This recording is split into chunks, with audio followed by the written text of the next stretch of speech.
ప్రతి నిమిషం, ప్రతి క్షణం గడియారం ముళ్ళు ముందుకు కదులుతూనే ఉంటుంది. పుట్టుక, పెరుగుదల, మరణం ఇవన్నీ కాలం చేతిలోని ఆటలు. కానీ ఈ విశ్వంలో ఒక పవిత్ర స్థలం ఉంది. అక్కడ కాలం కూడా నిలిచిపోతుంది. అక్కడ మరణం కూడా ఓ వరంగా మారుతుంది. ఆ స్థలమే కాశీ. ఆ కాశీకి అధిపతే కాలభైరవుడు. ఈరోజు మనం చెప్పుకోబోయేది కేవలం ఒక కథ కాదు.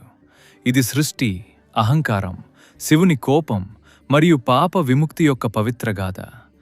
మిమ్మల్ని కాశీకి తీసుకెళ్తాం. అక్కడి రాతి సందుల్లో నడిపిస్తాం. కాలభైరవుని గంభీర స్వరూపాన్ని మీ మనసులో నిలుపుతాం. నమస్కారం. వేద గైడెన్స్కు స్వాగతం. ప్రాచీన వేదాలు, పురాణాలు మరియు హిందూ ధర్మంలో దాగి ఉన్న అద్భుతమైన జ్ఞానం మరియు రహస్యాలను సరళమైన తెలుగులో మీకు అందించే ఒక ఆధ్యాత్మిక వేదిక ఇది. కథ మొదలవుతుంది కోట్ల సంవత్సరాల క్రితం సృష్టి ప్రారంభంలో. ఆదిలో శూన్యం. ఆ శూన్యం నుండి ఒక కంపనం పుట్టింది. ఆ కంపనం నుండి 3 మహాశక్తులు ఆవిర్భవించాయి. బ్రహ్మ సృష్టికర్త, ఆయన చేతుల్లోంచి లోకాలు, జీవరాశులు, వేదాలు జన్మించాయి. విష్ణువు పాలకుడు, ఆయన ఊపిరిలో సృష్టి నిలిచిపోయింది. శివుడు సంహారకుడు, ఆయన కనురెప్పపాట్లో లోకాలు లయమైపోయాయి. ఈ 3 శక్తులు ఒక తులాభారంలా పనిచేస్తూ ఉండేవి. సృష్టి లేకుంటే లయం లేదు, లయం లేకుంటే మళ్లీ సృష్టి లేదు. ఇది ప్రకృతి నియమం.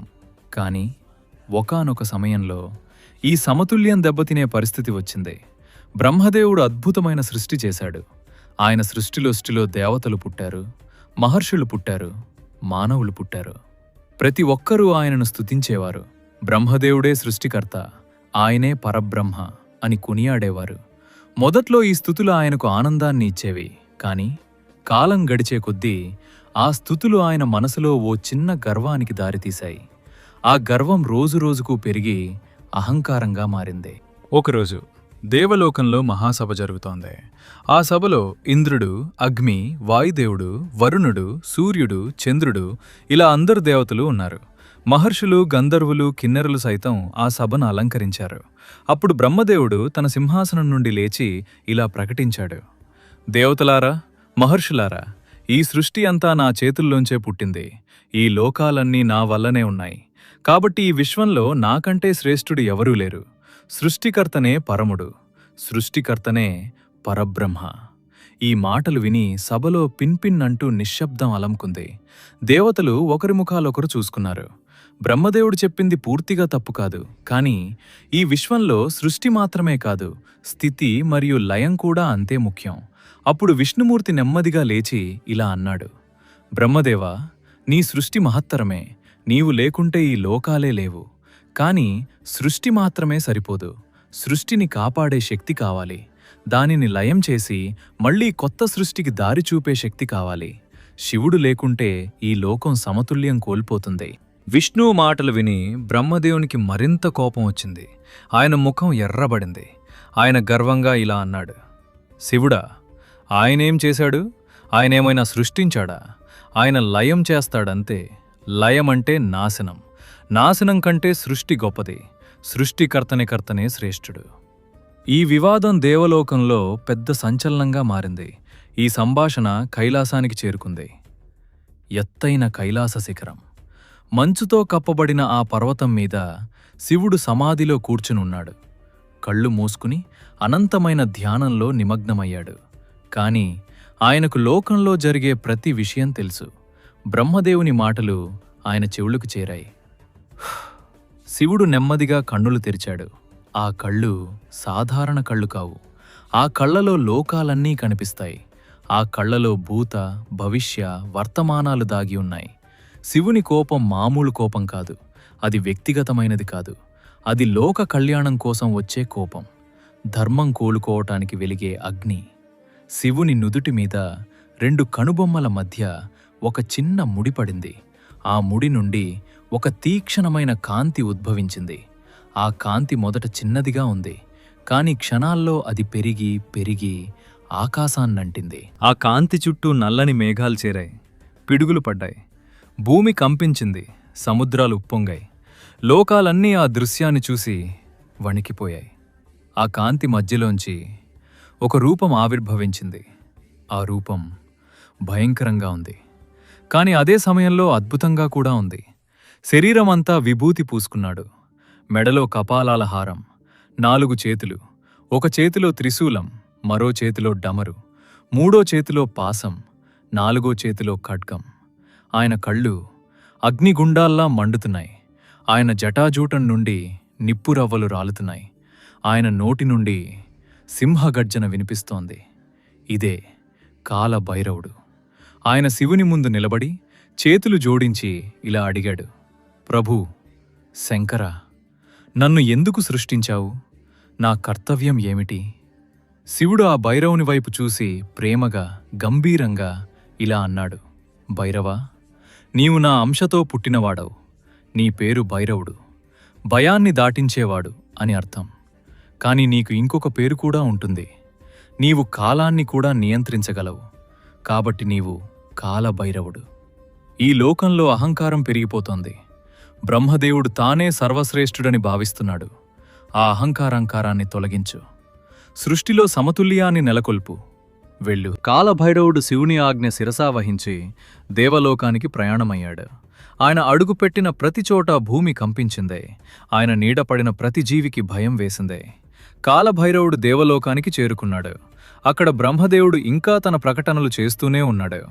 కాలభైరవుడు బ్రహ్మదేవుని ముందు నిలబడి గంభీరంగా ఇలా అన్నాడు, బ్రహ్మదేవా, నీవు సృష్టికర్తవే, నీవు గొప్పవాడివే.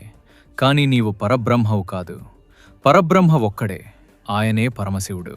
నీవు ఆయన అంశతో పుట్టినవాడివి. నీ అహంకారాన్ని విడిచిపెట్టు. ఈ మాటలు విని బ్రహ్మదేవుడు మండిపడ్డాడు. ఆయనకు కోపం తాళలేకపోయాడు.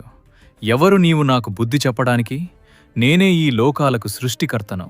నా ముందు నిలబడి ఇలా మాట్లాడటానికి నీకు ధైర్యం ఎలా వచ్చింది? బ్రహ్మదేవుడు తన 5 తలలతో భైరవుని మీదకి గర్జించాడు. ఆ 5వ తల, అది అహంకారానికి ప్రతీక. ఆ తల నుండి అపశకునాలు, దుర్మార్గపు ఆలోచనలు వ్యాపించాయి. ఇక తాళలేక కాలభైరవుడు తన ఎడమచేతి గోరుతో బ్రహ్మదేవుని 5వ తలను ఖండించాడు. ఒక్కసారిగా లోకాలన్నీ చీకటిమయమయ్యాయి. దేవతలు భయంతో కళ్ళు మూసుకున్నారు. బ్రహ్మదేవుని శిరస్సు నేలమీద పడలేదు. అది భైరవుని ఎడమచేతికి అతుక్కుపోయింది. బ్రహ్మదేవుని శిరస్సు భైరవుని చేతికి అతుక్కుపోవడంతో ఆ క్షణంలోనే ఒక భయంకరమైన దోషం కాలభైరవుని వెంటాడటం మొదలైంది. బ్రహ్మహత్య దోషం. భైరవుడు ధర్మం కోసం, సమతుల్యం కోసం ఆ పని చేసిన బ్రహ్మహత్య మహాపాపం. ఆ పాపం మామూలు పాపం కాదు. అది ఒక మహా అగ్నిగోళంలా భైరవుని చుట్టూ చుట్టుకుంది. భైరవుడు శివుని శరణు వేడాడు. శివుడు ప్రత్యక్షమై ఇలా అన్నాడు, భైరవా, నీవు చేసినది ధర్మం కోసమే. కాని ధర్మకార్యమైన బ్రహ్మహత్య దోషం నుండి విముక్తి పొందాలి. ఈ బ్రహ్మకపాలం నీ చేతికి అతుకుపోయి ఉంటుంది. నీవు పవిత్ర స్థలాలలో సంచరించు. ఈ కపాలం నీ చేతి నుండి విడిపోయిన రోజు నీకు ముక్తి లభిస్తుంది. అప్పట్నుండి కాలభైరవుడు కపాలధారి అయ్యాడు.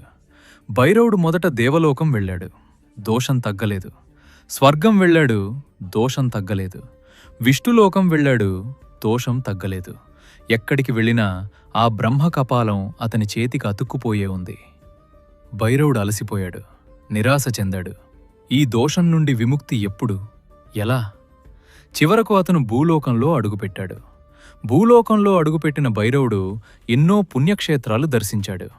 హిమాలయాలు, కేదార్నాథ్, బద్రీనాథ్, ప్రతి చోటా సంచరించాడు. కాని దోషం మాత్రం తగ్గలేదు. ఒకరోజు అతను ఒక నగరానికి చేరుకున్నాడు. ఆ నగరం పేరు కాశీ. కాశీ శివుని నగరం, ముక్తిప్రదాయిని, కాలాన్ని కూడా దాటించే పవిత్ర స్థలం. కాలభైరవుడు కాశీలో అడుగుపెట్టాడు. ఆ క్షణం బ్రహ్మకపాలం భైరవుని చేతి నుండి విడిపోయి నేలమీద పడింది. ఆకాశంలో ఒక దివ్యవాణి ప్రతిధ్వనించింది. భైరవా, ఇదే ఆ స్థలం. ఇక్కడ పాపం కరిగిపోతుంది. ఇక్కడ దోషం నశిస్తుంది. ఇక్కడ ముక్తి లభిస్తుంది. శివుడు ప్రత్యక్షమై ఇలా అన్నాడు, భైరవా, నీవు ఇప్పట్నుండి ఈ కాశీ క్షేత్రానికి అధిపతివి. నీవు క్షేత్రపాలకుడివి. ఈ నగరంలోకి ప్రవేశించే ప్రతి జీవికి నీవే దర్శనమివ్వాలి. నీ అనుమతి లేకుండా ఎవరూ కాశీలో అడుగుపెట్టలేరు.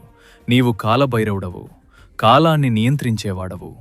కాశీలో మరణించిన వారి కాలాన్ని నీవే నిర్ణయిస్తావు. ఈరోజు కూడా కాశీకి వెళ్లే ప్రతి భక్తుడు మొదట కాలభైరవుని దర్శించుకుంటాడు.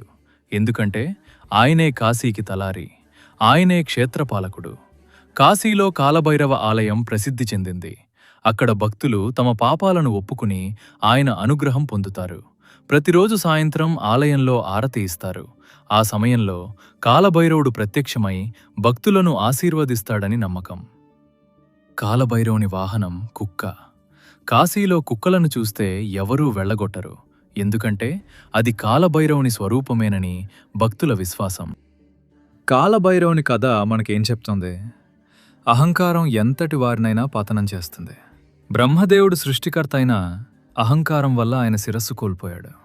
ధర్మం కోసం చేసిన పనికి కూడా పరిణామాలుంటాయి. వాటిని ఎదుర్కోవాల్సిందే.